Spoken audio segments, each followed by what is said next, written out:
নমস্কার, গোল টেবিল ফুটবলের বৈঠকি আড্ডায় আপনাদের আবার স্বাগত। আমি গৌরব, আমার সাথে আছে তথাগত। আপনারা জানেন যে আমাদের নতুন সিরিজ শুরু হয়েছে ভারতীয় ফুটবলের ইতিহাসের পর, ইউরোর ইতিহাস। আর অপেক্ষা করতে পারছি না, ইউরো দোরগোড়ায় চলে এসছে, নকিং অন দ্য ডোরস যাকে বলে। ইউরো নিয়ে আমরা দেখেছেন তথাগত এবং দেবজয়দা, তারা প্রথম দুটো এপিসোডে ইউরোর ইতিহাস নিয়ে চর্চা করেছে, যেটাকে একটা এপিসোডই দুভাগে ভাগ করা হয়েছে।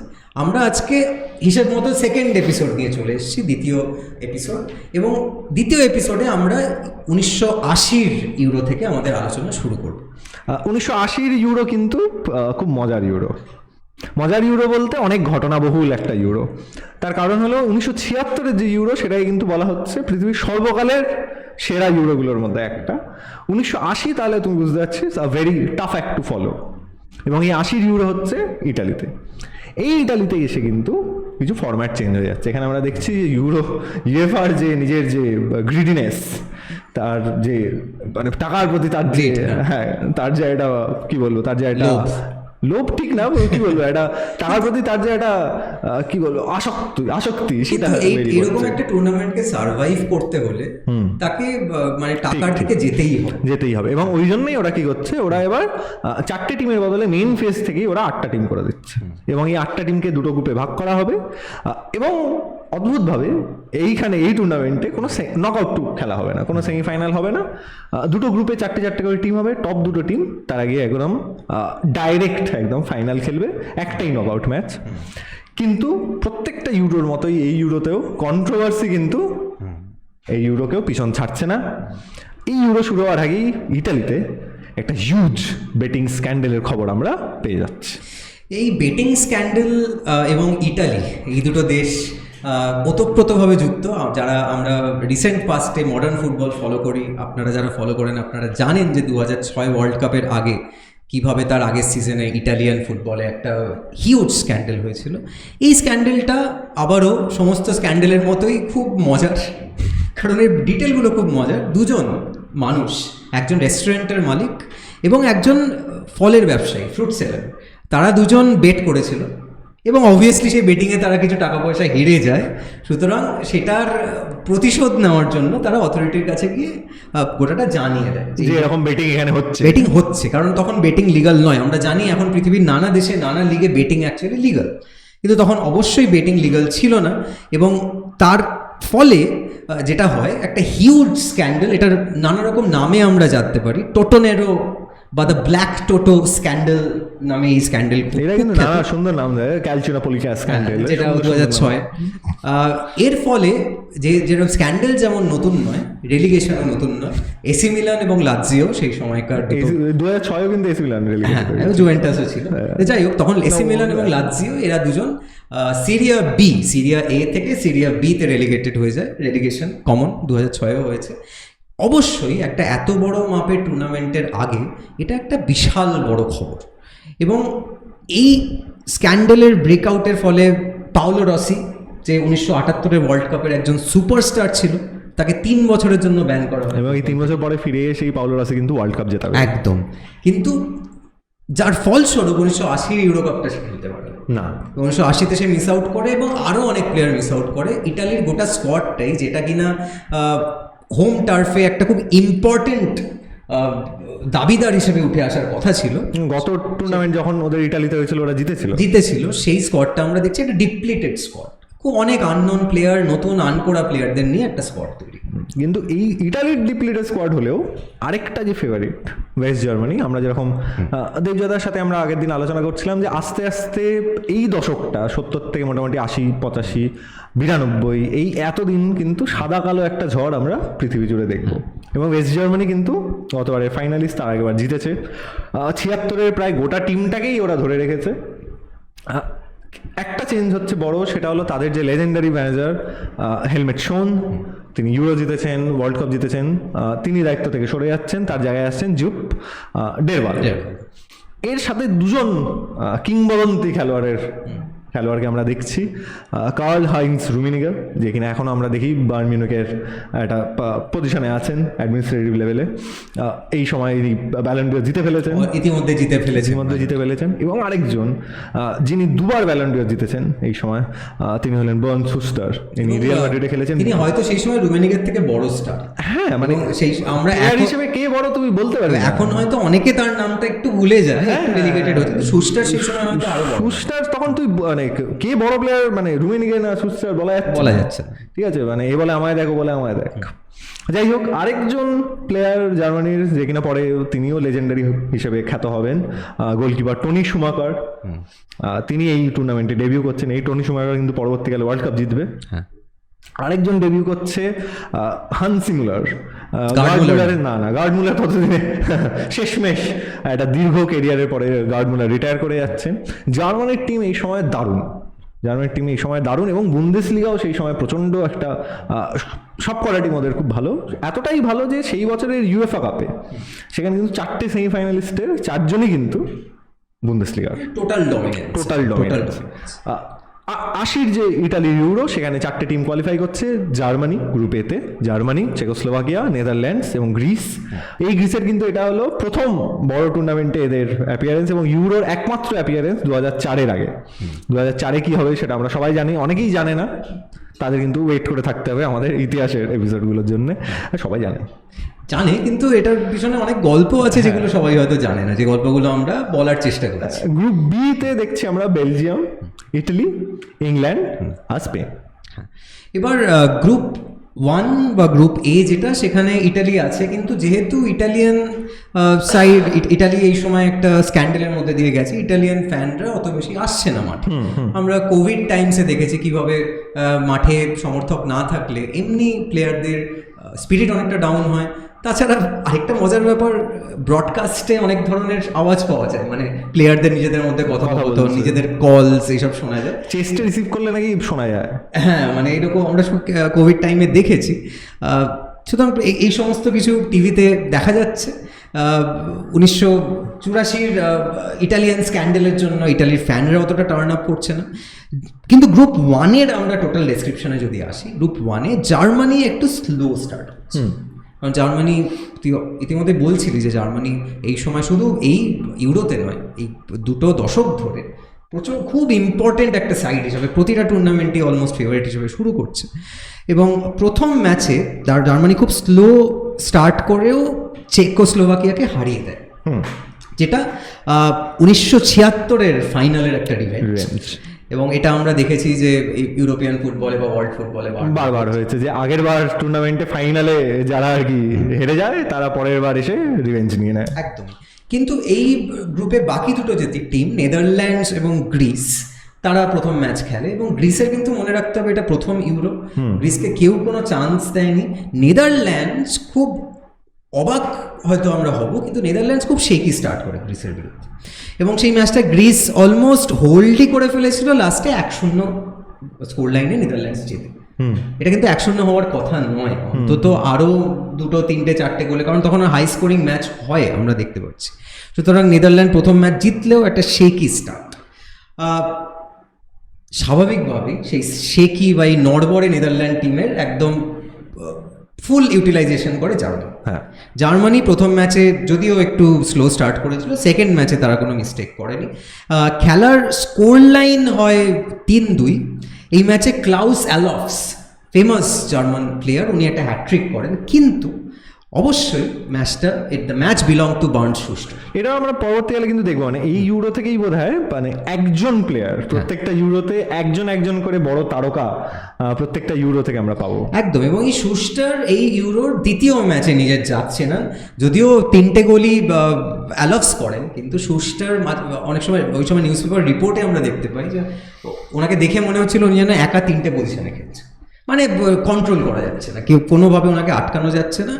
খেলার শেষের দিকে একদম একটা পেনাল্টি হয়, সেটার থেকে নেদারল্যান্ড স্কোর করে, তার আগেও একটা স্কোর করেছিল, 3-2 স্কোর লাইন, কিন্তু সেটা ফেয়ার রিফ্লেকশন নয়। এবং এই সময়ে খেলার মাঠে নেদারল্যান্ডসও তো ভালো টিম। ভালো টিম, কিন্তু এই সময় খেলার মাঠে মারামারিটাও খুব একটা অস্বাভাবিক ব্যাপার ছিল না। খেলার শেষে আমরা জানি যে একটা বিশাল বড় একটা ব্রল, যেটাকে বলে একটা ফাইট, দুটো টিমের প্লেয়ারদের মধ্যে শুরু হয়। যাই হোক, এর পরের ম্যাচ যেটা জার্মানির ছিল গ্রিসের বিরুদ্ধে, জার্মানি যেহেতু একটা খুব হাই ইন্টেন্সিটি ম্যাচ খেলেছে নেদারল্যান্ডসের সাথে, সেটার একটা কোনো রকম এফেক্ট আমরা দেখতে পাই পরের ম্যাচে। গ্রিসের সাথে খুব আনএক্সপেক্টেডভাবে জার্মানি গোললেস ড্র করে, 0-0 ড্র।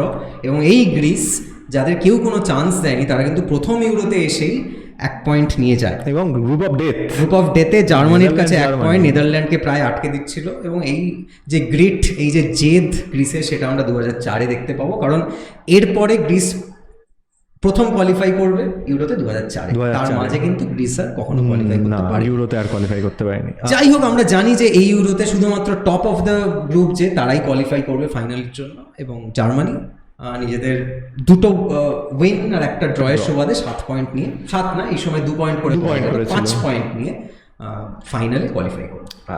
গ্রুপ 2টা যদি, যেহেতু এখানে তোর একটা করে টিমই পরের রাউন্ডে যাবে, ওই জন্যে দুটো গ্রুপকেই বলা যায় গ্রুপ অফ ডেথ, কারণ সবাই মরবে, একজন বাঁচবে। ঠিক আছে। তো যাই হোক, ইংল্যান্ড কিন্তু এখানে আমরা দেখছি প্রথমবার একটা বড় টুর্নামেন্টে কোয়ালিফাই করছে প্রায় 10 বছরের অ্যাবসেন্সের পরে, এবং তাদের টিম হলো ওয়ার্ল্ড ক্লাস টিম। এবং প্রত্যেকটা পজিশনে দেখা যাচ্ছে যে মানে কি বলবো, ধারে ভারে সবার থেকে বোধহয় এগিয়ে থাকা প্লেয়াররা এখানে আছেন। লিভারপুল সেই সময় ইউরোপে ডমিনেট করছে, অনেকগুলো চ্যাম্পিয়ন্স লিগ ওরা জিতছে এই সময়, প্রায় গোটা লিভারপুল টিমটা এই সময় ইংল্যান্ডে চলে। জানি যে যুগে যুগে লিভারপুল একটা ইউরোপিয়ান ডমিনেন্স রেখেছে, সেটা ওই সময় অনেক সময় হয়েছে ইউরোপিয়ান ডমিনেন্স রাখলেও অতগুলো ইংল্যান্ডের প্লেয়ার ছিল না তাদের, কিন্তু এই সময় গোটা ইংল্যান্ডের যে প্লেয়ার বেসটা, এরা কিন্তু এই টুর্নামেন্টে ইংল্যান্ডের হয়ে খেলতে আসে।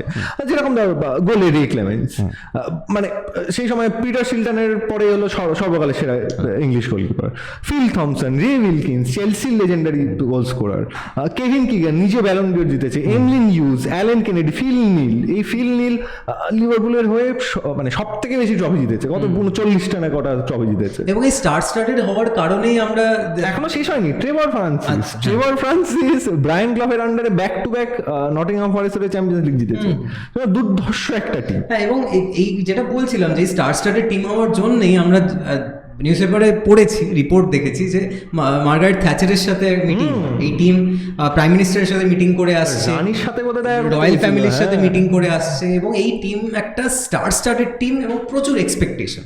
সুতরাং ওই ট্রফি যে ঘরে আসছে, ইটস কামিং হোম, তখন থেকেই ঘরে আসছে। হ্যাঁ, কিন্তু কথাটা হলো এই সময় এরা ফুটবলটাও ভালো খেলতো এবং খুব ফ্লুইড একটা ফুটবল খেলতো। তুই বলতে চাইছিস এখন আর ফুটবল ভালো খেলে না?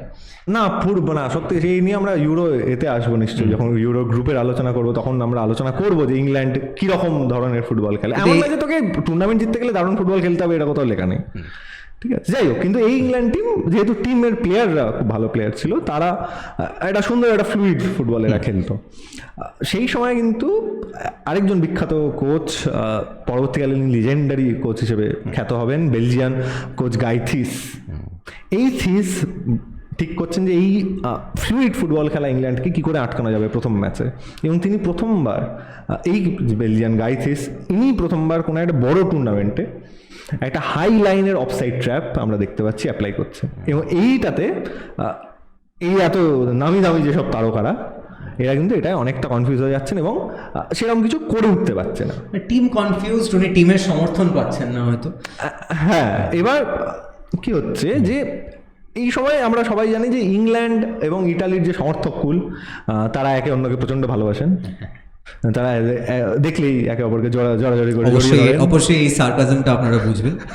হ্যাঁ, তো সেইভাবেই আর কি একে অপরকে জড়াজড়ি করতে গিয়ে এই বেলজিয়ামের ম্যাচের সময় ইংল্যান্ডের যে সমর্থক কুল, তাদের সাথে বেলজিয়ামের সমর্থক কুলের কিন্তু ঝামেলা হয়নি। ঝামেলা হয়েছিল যে ইটালিয়ান সাপোর্টারদের সাথে। ইটালিয়ান সাপোর্টাররা তারা নিজেদের ম্যাচ দেখতে যায়নি, তুই যেরকম বললি, তারা এই ম্যাচে দেখতে এসে তারা বেলজিয়ানকে সাপোর্ট করছিল। ঠিক আছে, এবং ইংল্যান্ডের সাপোর্টারদের সাথে মারামারি করছে, এবং লে ক্লেমেন্সের গোলের পিছনে প্রায় একটা রায়টের পরিস্থিতি হচ্ছে, পুলিশকে ডাকতে হচ্ছে, পুলিশ এসে কাঁদানে গ্যাস ছুটছে। সেই কাঁদানে গ্যাসের যে ক্যানেস্তারা, সেই ক্যানেস্তারা একটা টুকরো খুলে এসে লে ক্লেমেন্সের মাথায় লাগছে, তিনি ইনজোর্ড হয়ে যাচ্ছেন, খেলা বন্ধ হয়ে যাচ্ছে, মানে ফুল কেওস হচ্ছে, এবং খুব স্বাভাবিকভাবেই ইংল্যান্ড যে মোমেন্টামটা ছিল সেই মোমেন্টামটা পুরোপুরি নষ্ট হয়ে যাচ্ছে। হ্যাঁ, কারণ এগুলো তো আর ফুটবল খেলা হচ্ছে না। হ্যাঁ, সেটাই। এটা তো একটা লড়াই, যুদ্ধ করতে হচ্ছে। যাই হোক, 1-1 গোলে এই প্রথম ম্যাচটা ড্র হয়ে যাচ্ছে এবং তখনই কিন্তু ইংল্যান্ডের শিবিরে একটা বেশ ভয়ের ডঙ্কা আর কি বেজে উঠছে। স্পেন ভার্সেস ইটালি, এখানে আমরা দেখছি স্যান সিরোতে হচ্ছে, লেজেন্ডারি মাঠ, এবং এখানেও একটা বিশাল একটা রাইটিং দেখতে পাচ্ছি আমরা। পুলিশকে আবার এসে ইন্টারভিন করতে হচ্ছে। নীল সাইডে নীলে আর কি খেলাটা শেষ হচ্ছে। বেলজিয়ামের তাহলে সুবিধা হয়ে গেল, বেলজিয়াম প্রথম ম্যাচে ড্র করেছে। তো এইখানে কিন্তু বেলজিয়াম ভার্সেস স্পেন যে ম্যাচটা হচ্ছে সেটাও কিন্তু খুব ইন্টারেস্টিং। এখানেও আবার গাইথিস, তিনি কিন্তু এই যে স্পেনের যে টিম টেকনিক্যালি সুপিরিয়র বেলজিয়াম টিমের থেকে, কিন্তু তাদের কিন্তু ট্যাকটিক্যালি আটকে দিচ্ছেন। শুধু আটকে দিচ্ছেন না, 2-1 গোলে এই ম্যাচটা কিন্তু বেলজিয়াম জিতে যাচ্ছে।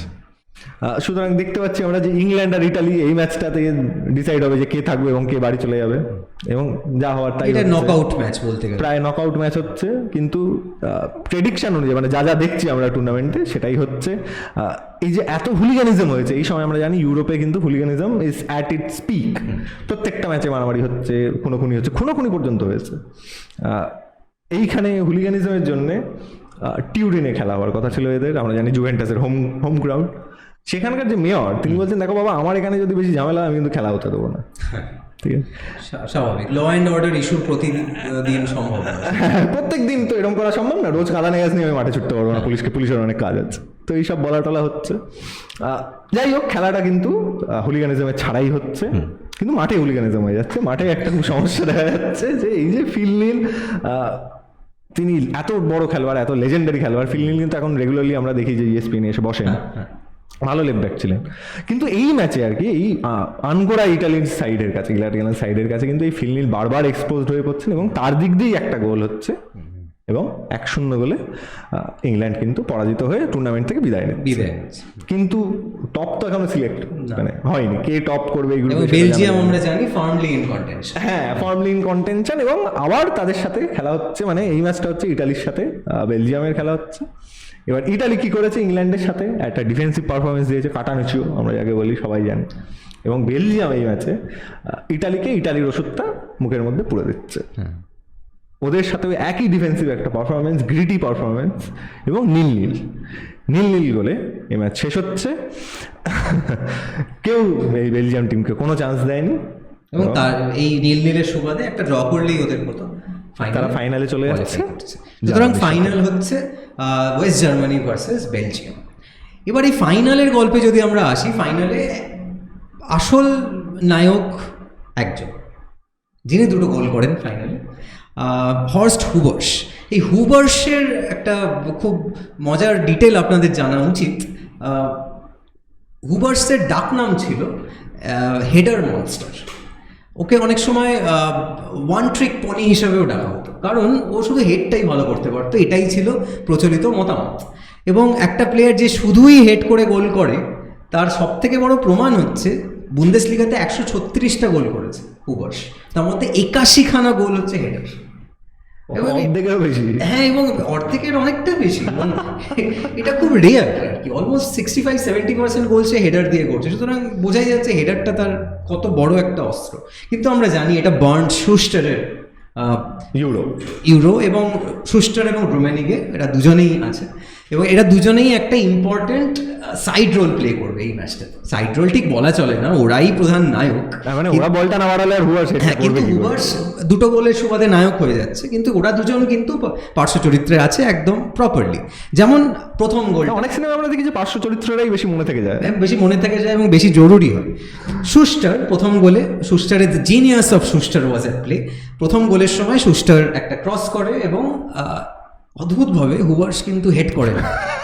হুবার্স এই গোলটা পা দিয়ে করে, একটা ভলি মেরে গোল করে হুবার্স। সুতরাং হুবার্সের গোলের সুবাদে জার্মানি একটা লিড পেয়ে যায়। অবশ্যই বেলজিয়ামকে কেউ এই ম্যাচে কোনো চান্স দেয়নি, কিন্তু বেলজিয়াম আমরা যেরকম দেখে থাকি, যেরকম ফাইনালে, ইম্পর্টেন্ট ফাইনালে 1-0 লিডটা কখনোই সেফ নয়। 75th মিনিট, সেকেন্ড হাফ অব্দি যদি যে লোয়ার টিম, যে হচ্ছে আন্ডারডগ টিম, সে যদি 1-0 রেখে দিতে পারে বা 2-1 রেখে দিতে পারে, তাদের একটা চান্স থাকে। তাই হচ্ছে বেলজিয়াম 75th মিনিটে, 75 মিনিটে একটা গোল শোধ করে হচ্ছে। এবং ওরা বড় বড় টিমের সাথে খেলে এসছে, ইংল্যান্ডের সাথে খেলে এসছে, ইটালির সাথে খেলে এসছে এবং কারো কাছে হারেনি। ওদের মনে হয় একটা কনফিডেন্স আছে যে ওদের হারিয়েছি, এদেরও হারিয়ে দেবো, কোনোভাবে একটা হারিয়ে আমরা দেবো বা আটকে দেবো, পেনাল্টিতে নিয়ে যাবো, এই কনফিডেন্সটা আছে। সুতরাং বেলজিয়াম 75 মিনিটে 1-1 করছে, কিন্তু তারপরে জার্মানি একদম ঝড়ের মতো, সমুদ্রের ওয়েভের মতো অ্যাটাকের পর অ্যাটাক ভেসে আসছে। বেলজিয়াম কোনো মতে আটকাচ্ছে, বেলজিয়াম ব্রেকডাউন করছে না। কিন্তু আমরা জানি এতগুলো অ্যাটাক হলে, আমরা যারা ফুটবল দেখি খেলি সবাই জানি যে কখনো না কখনো ব্রেক করবে অপোনেন্ট ডিফেন্স, এবং সেটা ফাইনালি হচ্ছে একটা কর্নার কিক থেকে। এবং এই কর্নার কিকটা খুব ইম্পর্টেন্ট, এই কারণে এই কর্নার কিকটা নিতে যাচ্ছে কার্ল হাইন্স রুমেনিকে। এবং কার্ল হাইন্সকে বলা ভালো যে এখনকার দিনে আমরা ক্রিস্টিয়ানো রোনাল্ডো, জলাতান ইব্রাহিমোভিচ এদের অ্যাটিটিউডের কথা বলি, যে এদের অ্যাটিটিউডটা বলে অ্যাবভ দ্য গেম। সেইখানে কিন্তু মানে কার্ল হাইন্স রুমেনিকে হলো এদের বাবা। এবার সেই কার্ল হাইন্স রুমেনিকে কেন এদের বাবা?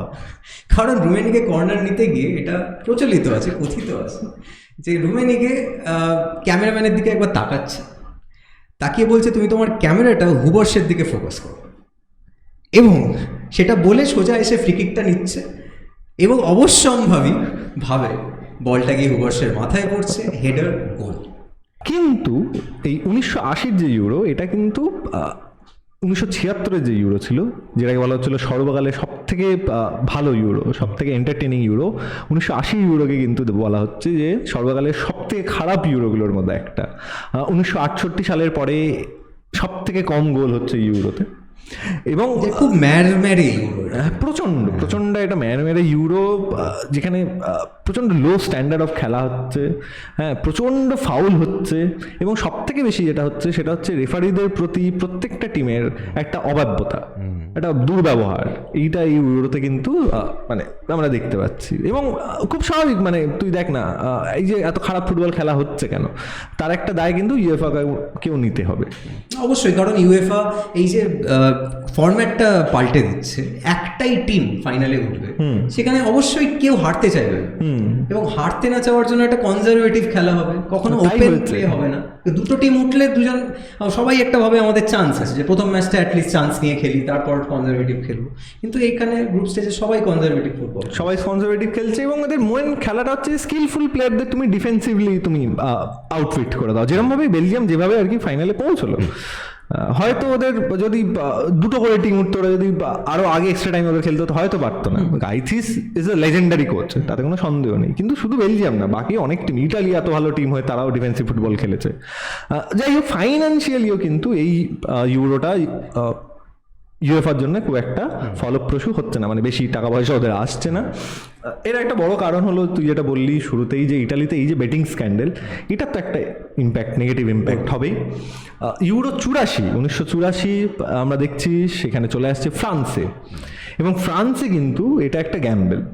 ইউরো আবার কামব্যাক করছে, ফ্রান্সে কামব্যাক করছে প্রথমবারের পর, এবং এটা গ্যাম্বেল এই কারণে যে প্রথমবারের পর লোকে যেটা ভেবেছিল যে হয়তো ফুটবলটা সেই অনুযায়ী পপুলারিটি গেইন করবে, ফ্রান্সে অতটা পপুলারিটি পাচ্ছে না। খেলা হচ্ছে, একটা লিগ সিস্টেম আছে তাদের প্রফেশনাল, সেখান থেকে সেন্ট এটিয়েন তখন চ্যাম্পিয়ন্স লিগ জিতে ফেলছে, কিন্তু পপুলার নয় খেলা। তুই আর দেবজয়দা আগে আলোচনা করেছিস যে কিভাবে ফ্রান্সে আগেও এই খেলাটা ফার্স্ট ইয়ার খেলা ছিল না, সেই ইউএসএসআর জেতার পরে সেভাবে মিডিয়া কভারেজ পায়নি, না একেবারেই ছিল না। কিন্তু এখানে যেটা হচ্ছে সেটা হলো যে ইউএফা কতগুলো এখানে, যেহেতু ওদের এটা মেক অর ব্রেক টুর্নামেন্ট, নাহলে এই টুর্নামেন্ট আমরা দেখেছি অনেক বড় টুর্নামেন্ট অতীতে বন্ধ হয়ে গেছে, ডিফাঙ্ক্ট হয়ে গেছে। এই টুর্নামেন্টটা যাতে তা না হয়, এই জন্য ইউএফা তিনটে সিদ্ধান্ত নিচ্ছে। প্রথমত, এই যে গ্রুপ থেকে একটাই টিম কোয়ালিফাই করে ফাইনালে যাবে, ওটা ওরা বন্ধ করে দিচ্ছে। ওরা বলছে দুটো গ্রুপে খেলা হবে, কিন্তু সেমিফাইনাল ফাইনাল হবে, 8টা টিমই থাকবে, কিন্তু দুটো, এর আগে দুটো করে টিম, হ্যাঁ, এর আগে একটা থার্ড প্লেস প্লে অফ হতো, সেটা বন্ধ করে দিচ্ছে এরা। এবং আরেকটা জিনিস যেটা করছে সেটা হলো যে একটা ম্যাসিভ একটা, গোটা শুধু ফ্রান্সে না, গোটা ইউরোপ জুড়ে একটা ম্যাসিভ অ্যাডভার্টাইজমেন্ট ক্যাম্পেইন হচ্ছে এই ইউরোর জন্য। এইটা কিন্তু সব থেকে বেশি অ্যাডভার্টাইজমেন্ট পাওয়া ইউরো এখনো অব্দি, 84 এটা আমাদের মেনে নিতেই হবে যে একটা টুর্নামেন্টকে ফিনান্সিয়ালি ভাইবল করতেই হবে, নাহলে সেই টুর্নামেন্ট কি করে সার্ভাইভ করবে না। যাই হোক, এখানে গ্রুপ 1-এ কোয়ালিফাই করছে, গ্রুপ A-তে কোয়ালিফাই করছে ফ্রান্স, ডেনমার্ক, আবার সে বেলজিয়াম এবং ইউগোস্লাভিয়া। গ্রুপ B-তে যে আমরা দেখতে পাচ্ছি ওয়েস্ট জার্মানি, পর্তুগাল, রোমানিয়া আর স্পেন। সুতরাং মোটামুটি যারা ভালো সবাই, player, সবাই। তারাই কোয়ালিফাই করছে। ডেনমার্ক অনেকদিন পরে আবার অনেকদিন পর এসছে। হ্যাঁ। আমরা দেখতে পাচ্ছি ইংল্যান্ড কোয়ালিফাই করতে পারেনি আবার ইউরোতে। কি করে হলো সম্ভব হলো আমি জানি না, মানে ওদের কিন্তু টিমটা কিন্তু আগের ইউরোতে ভালো ছিল। হ্যাঁ, কিন্তু ইংল্যান্ডকে এই ইউরোতেও আমরা দেখতে পাচ্ছি না। ইংল্যান্ড নিয়ে একটা আলাদা এপিসোড করতে হবে। হ্যাঁ, সেটা হবে। কিন্তু তুই আগের সুস্টারের কথাই বলছিলি যে এবার থেকে আমরা দেখতে পাবো আস্তে আস্তে এক একটা ইউরো, এক একটা কম্পিটিশন, এক একটা টুর্নামেন্ট এক একটা প্লেয়ারের জন্য খুব মেমোরেবল হয়ে থাকবে। 1984 ইউরো যদি একটা নাম বলতে হয় সেটা হচ্ছে মিশেল প্ল্যাতিনি। player?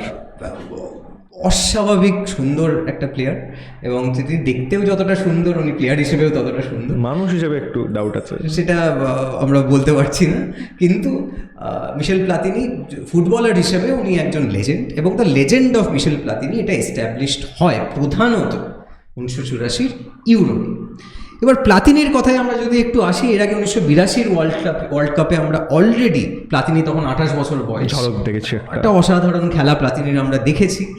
প্লাতিনি দুবার পরপর ব্যালন ডি ওর জিতেছে অলরেডি। সুতরাং প্লাতিনি একদম হ্যান্ডস ডাউন নাম্বার 1 প্লেয়ার এই সময়, ধারে কাছে অলমোস্ট কেউ নেই। কিন্তু এটাও মনে রাখতে হবে এই ফ্রান্স টিম কিন্তু শুধু প্লাতিনি নয়, এই ফ্রান্স টিমে একটা মিডফিল্ড ট্রাইও বা মিডফিল্ড কোয়ার্ট্রেট ছিল, যেখানে প্রথম আমরা সেন্ট্রাল ডিফেন্সিভ মিডফিল্ডারের কনসেপ্টটাও এই ইউরোতে প্রথম লুইস হার্নান্ডেজ।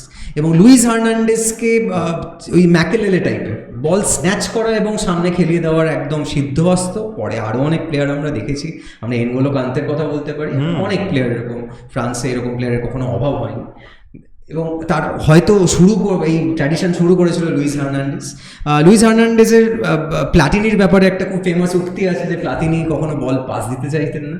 এবার সব বড় প্লেয়ারদের হয়তো এটা হয়, কারণ উনি সব কিছু ফিনিশ করে আসতে চাইতেন, he wanted to finish the job. সমস্ত বড় প্লেয়াররা এই রেসপন্সিবিলিটি নিয়েই থাকে।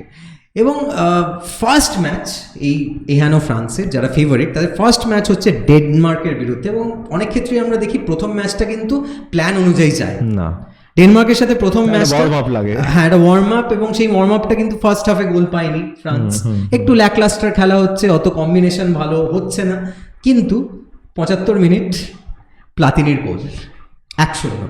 প্রথম ম্যাচ যেখানে ফ্রান্স অত ভালো খেলতে পারেনি, প্লাতিনি ঠিক এসে 75 মিনিটে একটা গোল করে, এবং এটাই বোধহয় এরপরে কি আসতে চলেছে তার একটা স্টার্টার হিসেবে প্লাতিনি করছে কি আছে আমরা বুঝে প্লাতিনি প্রথম ম্যাচে একটা গোল করে ফ্রান্সকে একটা ল্যাকলাস্টার পারফরমেন্স কিন্তু জিতিয়ে দেয় ফ্রান্সকে। এরপরে আসছে আসল মজা, ফ্রান্সের সেকেন্ড ম্যাচ বেলজিয়ামের বিরুদ্ধে, এবং বেলজিয়ামের বিরুদ্ধে ফ্রান্স সেকেন্ড ম্যাচ জিতছে 5-0 গোলে। Platini hat trick. বেলজিয়াম কিন্তু গত ইউরোর ফাইনাল খেলেছে একদম, এবং তারা 5 গোলে হারছে ফ্রান্সের কাছে। আমরা ডেনমার্ককে দেখছি, তুই বলেছিস গ্রুপ 1-এর কথা, ফ্রান্স, ডেনমার্ক, বেলজিয়াম, ইউগোস্লাভিয়া। আমরা ডেনমার্ককে দেখছি ফ্রান্সের ফুটস্টেপ ফলো করে ইউগোস্লাভিয়াকে 5 গোল দিচ্ছে। আচ্ছা, সুতরাং 5-0 2 ম্যাচে 10 গোল, এবং 10 গোল দুটো ডিফেন্ডিং হচ্ছে। এবং 5-0 যুগোস্লাভিয়াকে ডেনমার্ক হারানোর ফলে আমরা বুঝতেই পারছি ডেনমার্ক সেকেন্ড হওয়ার জন্য বা গ্রুপে দুটো টিমের মধ্যে ফ্রান্স এবং ডেনমার্কই উঠে আসবে। এর পরের ম্যাচ ফ্রান্সের তৃতীয় ম্যাচ, সেখানে ফ্রান্স যুগোস্লাভিয়ার বিরুদ্ধে খেলছে। এই ম্যাচের স্কোর লাইন একটু ক্লোজ 3-2, কিন্তু গেস হোয়াট কি হচ্ছে এখানে, আবার Platini hat-trick. 3-2 score line, hat-trick by Platini. ইউরোর ইতিহাসে হ্যাট্রিকের সংখ্যা খুবই কম, প্লাতিনি 4 দিনে দুটো হ্যাট্রিক, বড় প্লেয়ার, লেজেন্ড না হলে এটা সম্ভব না। এবং অবশ্যই এর কারণে ফ্রান্স ফার্স্ট হয়ে ফিনিশ করে 3 ম্যাচে 3টেই জয়। ডেনমার্ক কিন্তু একদম ফ্রান্সের ফুটস্টেপ ফলো করে এগোচ্ছে, কারণ ডেনমার্ক বেলজিয়ামকে 3-2 করে হারায়, আবার সেম স্কোর লাইন। ফলে ডেনমার্ক সেকেন্ড, গ্রুপ থেকে ফার্স্ট ফ্রান্স, সেকেন্ড ডেনমার্ক, এই দুটো টিম নকআউটে চলে যায়। অন্য যে গ্রুপ, সেই গ্রুপে কিন্তু ফেভারিট আবার ওয়েস্ট জার্মানি। আগের টিম যা ছিল সে তো আছেই, সুমাকার, যেরকম টনি সুমাকার আগেরবার ডেবিউ করেছিলেন তিনি তো আছেনই। এর সাথে আমরা পেয়ে যাচ্ছি 3 জন যুব তারকা, পরবর্তীকালের তারকা, আন্দ্রে ব্রেহেমে, রুডি ভোলার, এবং future Ballon d'Or winner Lothar ম্যাথিউসকে। লেজেন্ডারি, মানে এই জার্মান এই সব টিমের পক্ষে এটা সম্ভব যে হ্যাঁ, দুটো তিনটে প্লেয়ার করে উঠে আসছে। এবং সবাই ব্যালন ডিওর পাচ্ছে, একটা টিমে 2জন 3জন করে। পরবর্তীকালে আমরা নেদারল্যান্ডসে দেখবো যে একটা টিমে 3জন ব্যালন ডিওর না। আমরা কিন্তু সত্যি এই জিনিস কিন্তু আমরা পরে আর দেখিনি এরকম, তাই না? এখন আর অতটা দেখা যায় না। ব্রাজিলে দেখেছি, ব্রাজিলেও তো 2002 কিন্তু আর্লি 2000s দেখেছি। এই তারপরে আর দেখিনি না। এই তাই মেসি রোনাল্ডো তো 10-15 বছর ধরে যদি ব্যালন ডিওর যেতে, আর বাকিরা পাবে কিন্তু। যাই হোক, কিন্তু এদের এত সমস্ত ইয়াং প্লেয়ার থাকা সত্ত্বেও এদের কিন্তু এই টিমটা আমরা সেই কাকা জ্যাঠাদের মুখে শুনি না যে জার্মান টিম প্রচন্ড, এটা পিকে ব্যানার্জি খুব বলতেন যে জার্মান টিমের খেলা হলো প্রচন্ড যান্ত্রিক একটা খেলা, মেকানিক্যাল একটা খেলা, কোনোদিন কোনো ভুল করবে না, পুরো একদম ইঞ্চিতে ইঞ্চিতে মেপে হবে। এই টিমটা কিন্তু ওরকম স্কিলফুল ছিল না। এই টিমটার বোধহয় ওই প্রবাদটার জন্ম এখান থেকে হচ্ছে। প্রথম হ্যাঁ ঝলক দেখতে পাচ্ছে। এবং সেই জন্যই হয়তো ওরা কিন্তু গ্রুপের যে প্রথম ম্যাচ, সেই ম্যাচটা কিন্তু পর্তুগালের সাথে 0-0 ড্র করে ফেলছে। গ্রুপে আরেকটা টিম যে কিনা ফেভারিট না, বড় টিম না, তোর ভাষায় মেজো টিম, সেই মেজো টিম রোমেনিয়া। এই রোমেনিয়ারও কিন্তু ধারে ভারে হয়তো অন্যান্য টিমের থেকে একটু কম, কিন্তু তাদের প্লেয়ার কিন্তু ভালো আছে। আমরা জানি জর্জে হাজি, বিখ্যাত খেলোয়াড়, লেজেন্ডারি খেলোয়াড় আবার একজন। এই হাজি কিন্তু এই রোমানিয়া টিমে আছেন। কিন্তু রোমেনিয়া আর কি ইউরোর ট্র্যাডিশন মেনটেন করে তাদের দেশে কিন্তু একটা পলিটিক্যাল সমস্যা চলছে। তাদের যে ডিক্টেটার, কন্ট্রোভার্সিয়াল ডিক্টেটার চেচেস্কু, সেই চেচেস্কুর বিরুদ্ধে সেখানে একটা প্রচণ্ড একটা তীব্র রিভোল্ট হচ্ছে। এই ইউরোর পরে চেচেস্কুর ক্ষমতা চলে যাবে সেটা উনি আন্দাজ পেয়েছিলেন, এবং তাই জন্যে উনি রেকমেন্ড করেছিলেন, তিনি খবর পাঠিয়ে দিয়েছিলেন যে এই রোমেনিয়ান প্লেয়াররা যে হোটেলে থাকছে সেই হোটেলের যেন সমস্ত টিভির সুইচ অফ করে দেওয়া হয়। তুই জিজ্ঞেস কর কেন? তার কারণ হলো এই যে ফ্রান্সের যে আবহাওয়া, ফ্রান্সের যে হাওয়া বাতাস, সেখানে এই যে একটা মন্ত্র লিবার্টি, ইকুয়ালিটি, ফ্র্যাটার্নিটি, তার দেশের প্লেয়াররা যদি এই মন্ত্রে মুগ্ধ হয়ে যায় তাহলে তারা দেশে ফিরে এসে সমস্যা করতে পারে। ফ্রি স্পিরিট তাদের এক্সপোজ হতে দেওয়া যাবে। হ্যাঁ ঠিক আছে। যাই হোক, রোমেনিয়া কিন্তু তাদের প্রথম ম্যাচ 1-1 গোলে ড্র করে। তাদের দ্বিতীয় খেলা ছিল জার্মানির সাথে। এইখানে আবার একটা ঘটনা ঘটে, সেটা হলো যে জার্মানির এই যে রোমেনিয়ার সাথে ম্যাচ, সেই জার্মানির যে হোটেল থেকে স্টেডিয়ামে যে বাসে করে যাবে, সেই বাসের যে বাস ড্রাইভার, প্রথমত শোনা যায় যে তিনি বাসের চাবিটা হারিয়ে ফেলেছেন। ঠিক আছে, তারপরে চাবি তো পাওয়া গেল। চাবি পাওয়া যাওয়ার পরেও এবার সেই প্লেয়াররা বাসে উঠেছে, কিন্তু সে বাস আর স্টেডিয়ামে পৌঁছাচ্ছে না। কী ব্যাপার? দেখা গেছে যে ড্রাইভার সে পথ হারিয়ে ফেলেছে। বাস বিভ্রাট, তিনি রাস্তা হারিয়ে ফেলেছেন, যেতে পারছে না। লোকজনকে জিজ্ঞেস করে কোনো রকমে একদম খেলা শুরুর প্রায় 2-3 মিনিট আগে, খেলাটা রোমেনিয়া বাই পেয়ে যাচ্ছিল আরেকটু হলে, হ্যাঁ 2-3 মিনিট আগে ওরা পৌঁছেছে। খুব স্বাভাবিকভাবেই একটা নার্ভাস স্টার্ট, এবং নার্ভাস স্টার্টের পরে রোমেনিয়া খুব ভালো ফাইট দিয়েছিল। জার্মানির জন্য একদমই ভালো যাচ্ছে না এইগুলো, যেটা আমরা দেখতে পাবো, কিন্তু এই শুরুটা মোটামুটি হয়েছিল। এই রুডি ভলার বিখ্যাত খেলোয়াড়, বিখ্যাত স্ট্রাইকার, তিনি একটা ব্রেস করে জার্মানিকে একটা 2-1 বলে জিতিয়ে দিয়ে গোটা জার্মান যে দেশ, তাদের যে নার্ভ, সেটাকে একটু শান্ত করেন। এখানে কিন্তু গ্রুপে আবার একটা বড় রাইভালরি আছে। পর্তুগাল আর স্পেন এক গ্রুপে পড়েছে, রিজিনাল ডার্বি, আইবেরিয়ান ডার্বি। কিন্তু নামে যতই ডার্বি হোক, সেটা একটা 1-1 গোলে একটা সমাপ্তি ঘটে এই ম্যাচটা। খুবই, এটা আমরা দেখেছি পর্তুগাল স্পেনের ম্যাচগুলো কিন্তু ডার্বি হিসেবে খুব একটা ভালো হয় না। এটা কিন্তু রিসেন্ট যেটা 3-3 হয়েছে সেটা ওয়ার্ল্ড কাপে হয়, ইউরোতে হয় না। যাই হোক, এই ম্যাচটা 1-1 গোলে শেষ হয়ে গেল। পরের ম্যাচ রোমেনিয়ার আবার সাথে পর্তুগালের, রোমেনিয়ার কোচ তিনি আবার হঠাৎ করে এই জর্জে হাজিকে বসিয়ে দিতে শুরু করেন। ঠিক আছে, নিজের টিমের যে সব থেকে ভালো খেলোয়াড় তাকে স্টার্ট করানো হচ্ছে না, এবং স্বাভাবিকভাবেই তাতে যা হওয়ার তাই হচ্ছে। পর্তুগাল এই ম্যাচটা 1-0 গোলে জিতে যাচ্ছে। প্রচণ্ড অ্যাগ্রেসিভ একটা খেলা খেলছে পর্তুগাল।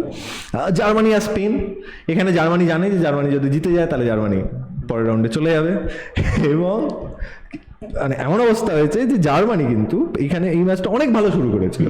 জার্মানি দারুণ ফুটবল খেলছে। আমরা দেবজাদার সাথে আগের দিন আলোচনা করছিলাম যে জার্মানি এই সময় যখন ভালো খেলছে তখন একসাথে 30টা 40টা 50টা করে পাস খেলছে।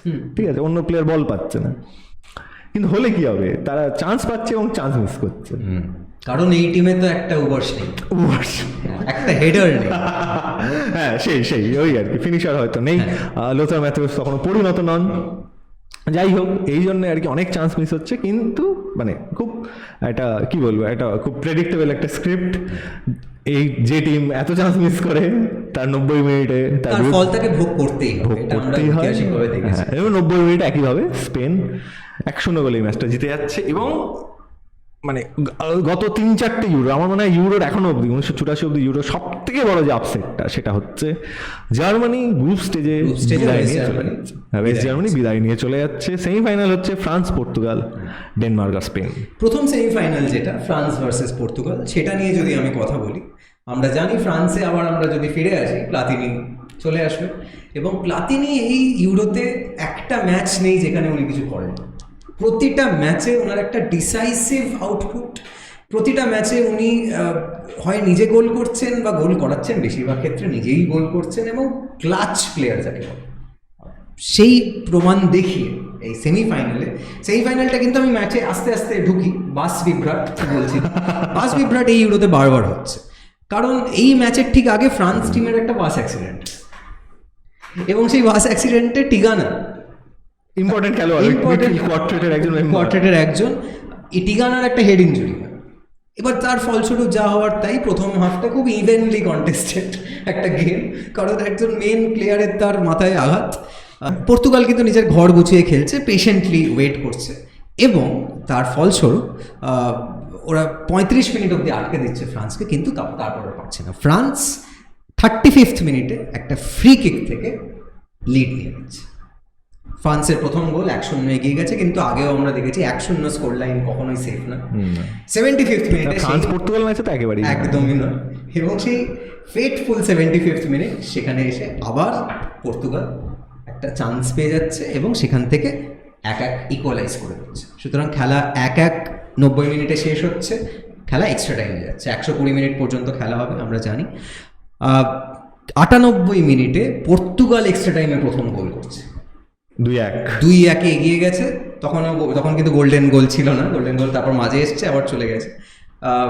98 মিনিটে গোল, মোটামুটি শিওর যে পর্তুগাল তাহলে জিতেই যাচ্ছে। হিউজ আপসেট হতে চলেছে, প্লাতিনির টিম হেরে যাবে, কিন্তু প্লাতিনি কি সেটা হতে দিতে পারে না, অবশ্যই পারে না। এবং স্বাভাবিকভাবেই এক্সট্রা টাইমে সেকেন্ড হাফে 113 এবং 119 এই দুটো মিনিটে, 113 মিনিট 119 মিনিটে প্লাতিনির দুটো গোল, কামের দাওয়ার 3-2 স্কোর লাইনে ফ্রান্স পর্তুগালকে 119 মিনিটে গোল করতে, মানে ওস্তাদের মার একদম শেষ রাতে, একদমই শেষ রাতে, এবং নিজে একা হাতে ফাইনালে তুলে। দ্বিতীয় সেমিফাইনালটা আবার কিন্তু এই যে একটা রোমাঞ্চকর একটা সেমিফাইনাল, প্রথম সেমিফাইনাল, দ্বিতীয় সেমিফাইনালটা এটার কিন্তু একটা অ্যান্টিথিসিস। সেইখানে স্পেন ডেনমার্ক খেলা হচ্ছে, ভীষণ একটা বোরিং খেলা হচ্ছে, 1-1 গোলে ড্র হচ্ছে। খেলাটা পেনাল্টি শুট আউটে যাচ্ছে, এবং পেনাল্টি শুট আউটে 4-5 গোলে স্পেন জিতে যাচ্ছে। ফাইনাল আমরা দেখছি হচ্ছে ঘরের মাটিতে ফ্রান্স আর স্পেন কিন্তু নিজের দেশের মাটিতে শেষবার ফাইনাল খেলেছিল, জিতেছিল 1964-তে, আবার তারা এই ইউরোতে চলে আসছে। এবং তুই যেটা বললি যে এই স্পেন একটা অত্যন্ত অন্যরকম একটা খেলা খেলে, একটা পেশেন্ট খেলা খেলে, একটা রক্ষণাত্মক খেলা খেলে, একটা খুব ফাউল প্রবণ খেলা খেলে, বলতে বোরিংটা মানে আমি বলতে চাইছিলাম না, কিন্তু বোরিং, এবং সবচেয়ে বড় কথা অপোনেন্টকে ভয় দেখিয়ে ফাইনালে উঠে পড়লো স্পেন।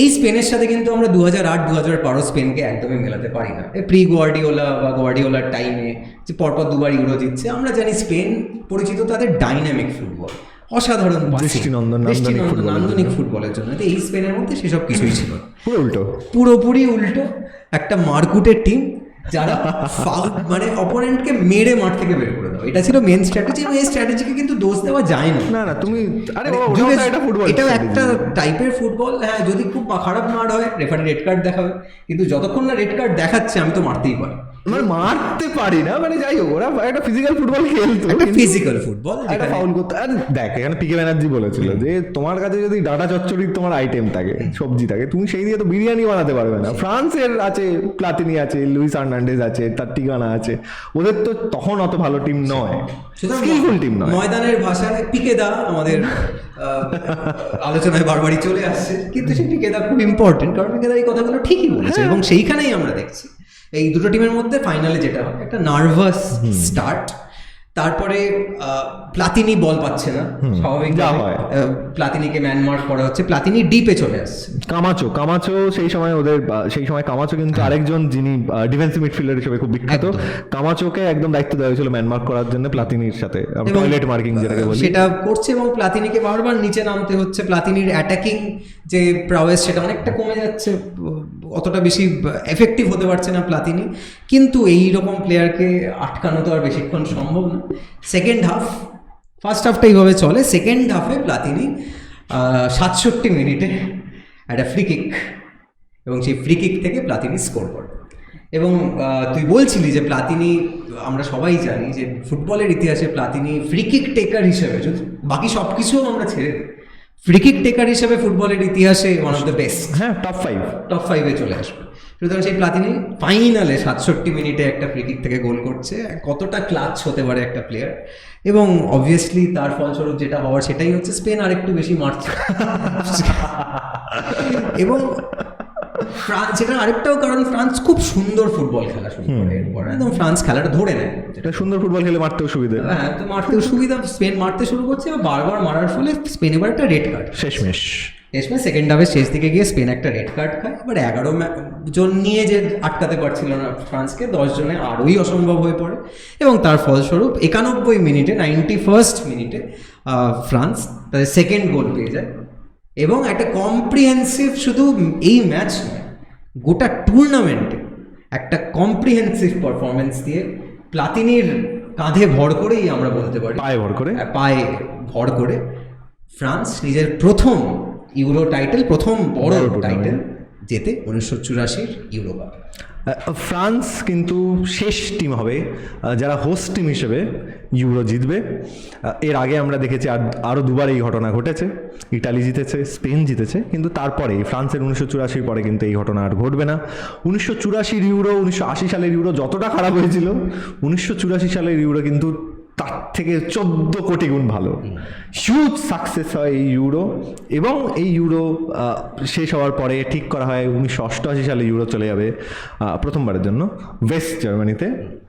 কিন্তু সেই গল্পটা আমরা এই এপিসোডে বলবো না, পরের এপিসোডে আমরা নিয়ে আসবো।